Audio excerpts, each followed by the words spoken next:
Hi everyone, good morning. Welcome back to the series of All About English. இன்றைய தினம் நாம் பார்க்க இருப்பது நமக்கு எல்லோருக்கும் தெரிந்த வார்த்தை தான். ஆனால் அதனுடைய டிகிரீஸ் ஆஃப் யூசேஜ் அது எப்படி பயன்படுத்துவது என்பதை தான் நாம் தமிழ் மூலியமாக அதை தெரிந்து கொள்ள இங்கே ஒரு முயற்சி. அதாவது நெவர் அப்படின்னா அங்கே ஒன்றும் பாசிபிலிட்டியே இல்லைன்னு அர்த்தம். 0%.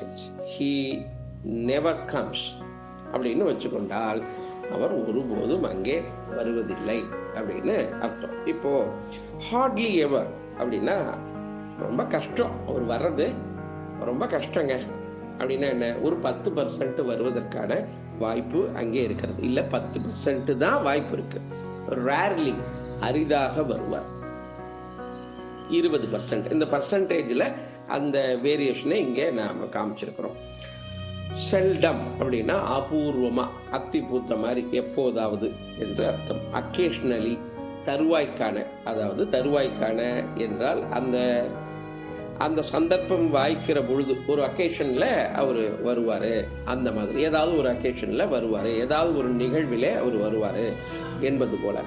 சம்டைம்ஸ் சில வேளைகளில், ஆஃபன் அடிக்கடி, இதனை ஆஃபன் என்று சொல்வார்கள். ஆனால் பிரிட்டிஷ் ப்ரொனன்சியேஷன் ஆஃப்டன் அப்படின்னே படிக்கலாம்.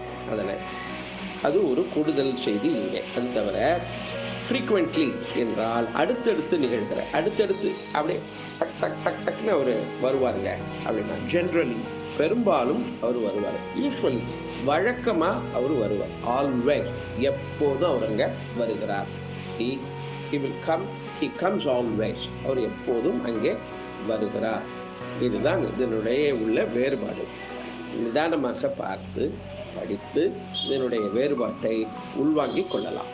மீண்டும் நாளை வேறு பதிவில் சந்திப்போம். நன்றி, வணக்கம்.